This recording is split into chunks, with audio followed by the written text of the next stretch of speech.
to the zoology, that is part of biology. So the fundamental unit in the biology, we consider as a species. Species is the very most fundamental unit in biology. And also there is a basic unit. It is the basic unit that we consider for classification.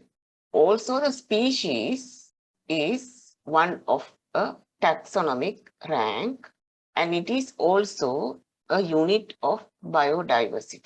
So that is how we consider what is a species is. So according to the lineage scheme of organisms, how we arrange into an ascending series of groups,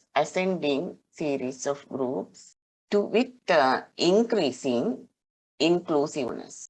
Increasing inclusiveness means, in the sense, if we take from species going up to the whole life, that is the ascending order of the organism starting from the species.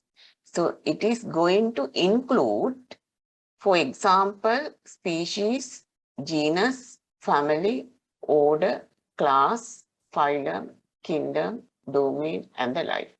So we are in the domain Animalia, kingdom Animalia, in a certain domain. So the animals in the kingdom Animalia include phyla, classes, orders, family, genera, or the genus, and the species. So increasing inclusiveness is a hierarchical system of classification. So the major categories we consider taxons. Major categories: taxon, species, genus, family, order, class, phylum, kingdom, domain, life. Each one taxon. Plural, it is taxa. Taxa means several categories. Taxon means each and every unit here. So therefore, one individual we can group into several taxa here. Several taxa, those are standard taxonomic ranks. Standard taxonomic ranks that indicate general inclusiveness of each group. For example, in this family, if we take this family include several genera and many of species. Okay. So the hierarchical system of classification introduced by Linnaeus in his schematic arrangement of organisms. So if we take generally coming up to the kingdom, the taxa, main taxons include all these. Up to the kingdom, there are 7 taxa. Up to the kingdom, there are basic and fundamental or mandatory ranks of an individual. Genus, coming with the species. Family comes with genera and species. Order comes with several families and genera and species. Classes come with several orders, family and genera and species. Phylum comes with several classes. Under that, several orders. Within that, several families. And family includes several genera and species. Likewise, one kingdom Animalia, includes several phyla. Therefore, we know now one individual basically categorized into 7 taxa. Those are the mandatory ranks. 7 taxa. And some of the taxonomist means the scientist who study the taxonomy.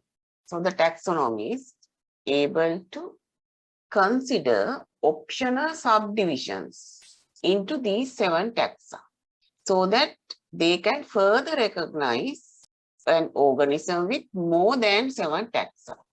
For example, if we take again this order, one can classify or rank this particular organism into suborders, subclasses, infraclasses, subfamilies, infrafamilies, likewise subdivisions of each taxa, superclass, subclass, infraclass, superorders, suborders, so on. We can include several for that any particular group of the organism. Mainly there are 7 taxa, but some taxa, some organisms will have more than 7 taxa, basically considering sub, super, infra, like additional sections. So when considering including superclasses, subclasses, infraclasses, superorders, and so on, there may be more than 30 taxonomic ranks one can introduce to identify one single organism. More than 30 taxonomic ranks, but basically it is 7. So for example, many of the individuals of the animal kingdom, they can consider or classify within the basic 7 taxa. They can classify an organism using the basic 7 taxa. But there are certain classes and certain phyla, for example, fishes in the class Vertebrata. If we take insects of the phylum Arthropoda, there may be so many subtaxons that are needed to classify single individual, because fishes or insects, if we consider, they are large number of individuals and large number of species that you can find in these 2 animal groups. Therefore, additional ranks are necessary to include them, to differentiate between different organisms. So we initially, this lineage ranking or classification animals or organisms started, but prior to that, prior to the lineage classification system, these organisms group basically with the term we consider as artificial classification. So grouping of organisms, we grouped animals for easy identification. We said grouping of animals is the systematics and the taxonomy is the identification. So the artificial classification is the first category of the way organisms classified and introduced by the philosopher Aristotle. So the Aristotle's artificial classification, basically, we came to know that he categorized the individuals like some having red blood cells, some do not have red blood cells, likewise. Artificial classification. Then the Carolus Linnaeus is the one who came with the hierarchical way of systematic or individual identification with natural scientific classification. That is against the artificial classification. Carolus Linnaeus later developed the natural and scientific classification system. That is for easy classification of both plants and animals. Mainly plants and animals in 1796. So his way or his approach of classification, mainly the animals and also plants, basically the phenetic approach. Phenetic approach.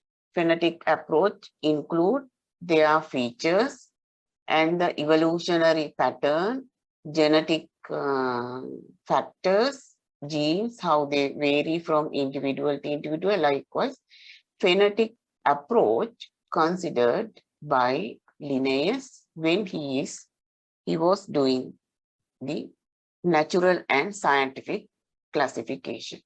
So the phenetic approach of classification basically, very basically, consider the morphological similarities of an organism. phonetic approach very basically consider for classification individuals their overall morphological similarities. Morphologically, how they similar to each other. Similar characteristics or similar characteristics from the ancestors to the developing species. Morphological features, those are the visible characteristics of an organism. Visible externally or sometimes internally. Internal structure as well as external structure. Morphological similarities. And also in his classification, usually this evolutionary relationship among the organisms did not consider. Evolutionary relationships among the organisms did not consider, but considered the external and internal morphological similarities. Therefore, for numerical taxonomy, considerably a large number of morphological similarities used to identify an individual because they basically consider morphological similarities. Therefore, large number of morphological similarities they had to use for classification based on phonetic approach, morphological features. And for example, at the very beginning, according to Linnaeus, he considered two kingdoms, kingdom Animalia and the kingdom Plantae, as animals and plants here. And the considerable factors they utilized, plants are unable to move, animals able to move. Plants are autotrophic, they can produce their own food. Animals, they obtain food from others or other outside. And the plants, they have chlorophylls. Animals, they don't have chlorophylls. And the plants, they have cell wall. Animals, it is not. And also the plants, they store food as starch in their body, in their cells or tissues. But animals, they store their food as glycogen or fat in their tissues. Here it is starch, here it is glycogen. And also plants go on continuously grow until it is die.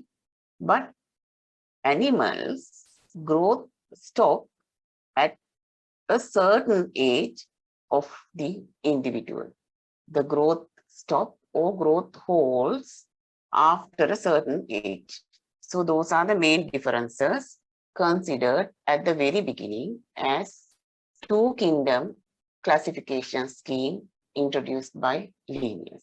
And he again, according to the natural classification system, the animal kingdom, down to the down from the hierarchical increment, kingdom down to the species. If we take this particular animal, it belongs to the kingdom Animalia, phylum Chordata, class Mammalia, order Carnivora, family Felidae, genus Panthera, and the species Panthera pardus. So the specificity of this particular individual,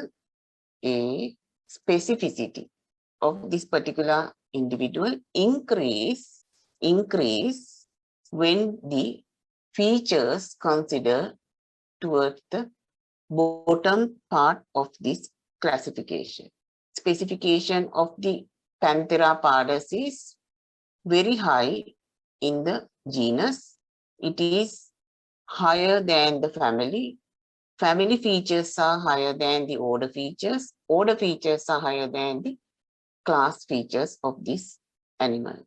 Specificity. Those are not the common features, but specificity. But if we take the common features, Common features are higher in the animal kingdom, then phyla, then class, then to orders likewise.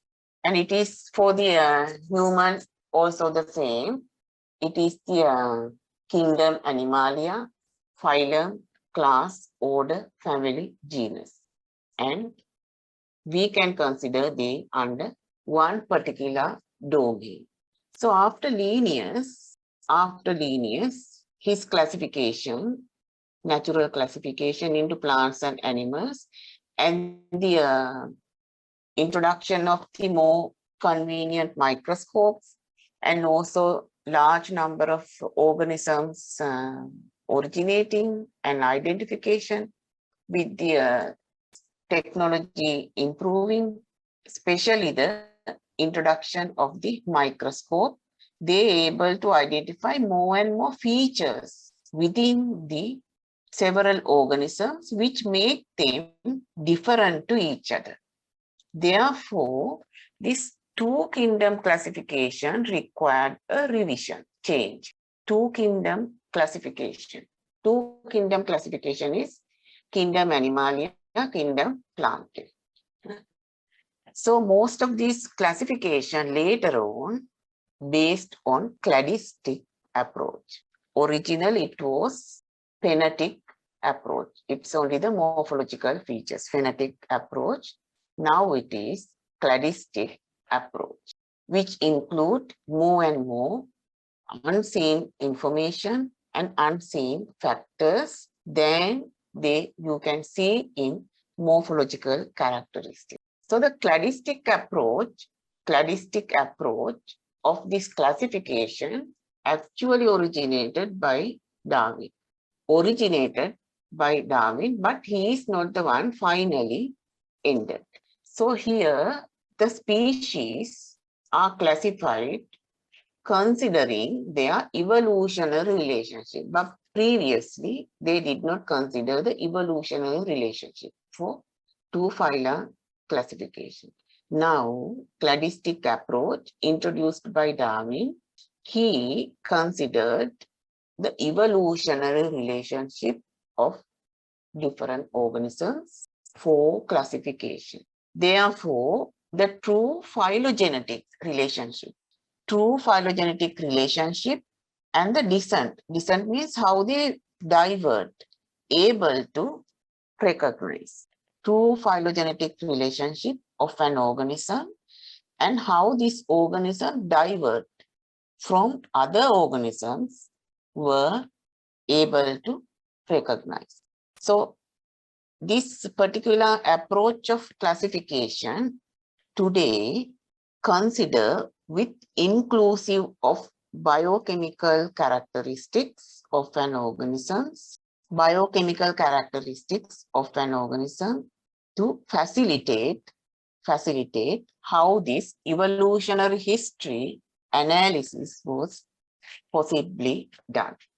Biochemical characteristics used to detect the evolutionary history analysis. For example, using DNA sequencing and protein factors and the transportable proteins and the other factors they considered when classifying different individuals, and that might change from the original classification to the today's classification system.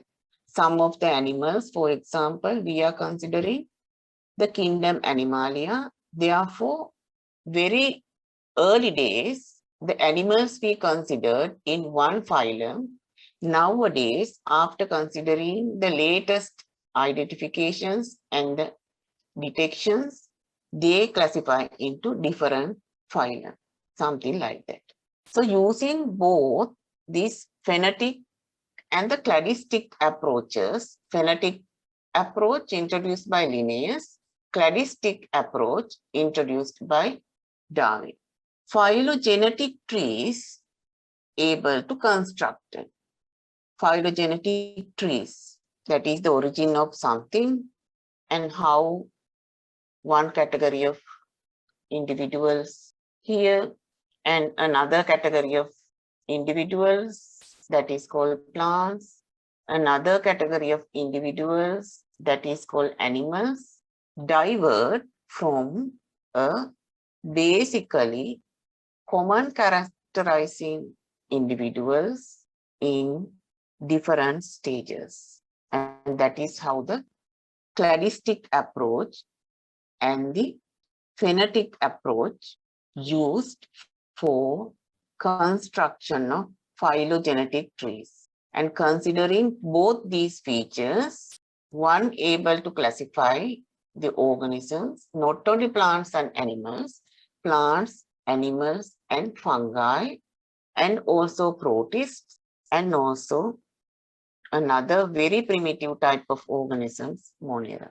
There are 5 different kind of set of organisms based on phonetic classification, consideration, and cladistic approach. So this 5 kingdom approach or classification scheme, 5 kingdom classification scheme based on Linnaeus and based on Darwin is modified by Robert Whittaker.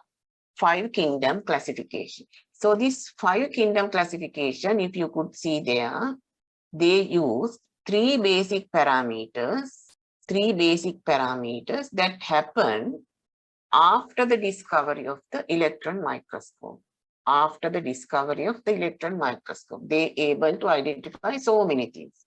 That is why they classified the organisms into 5 kingdoms based on cellular organization. They are they are unicellular like protists, some are multicellular like fungi, animals, and plants, and according to the cell arrangement like Monera, protist, different way of cell arrangement, also mode of nutrition,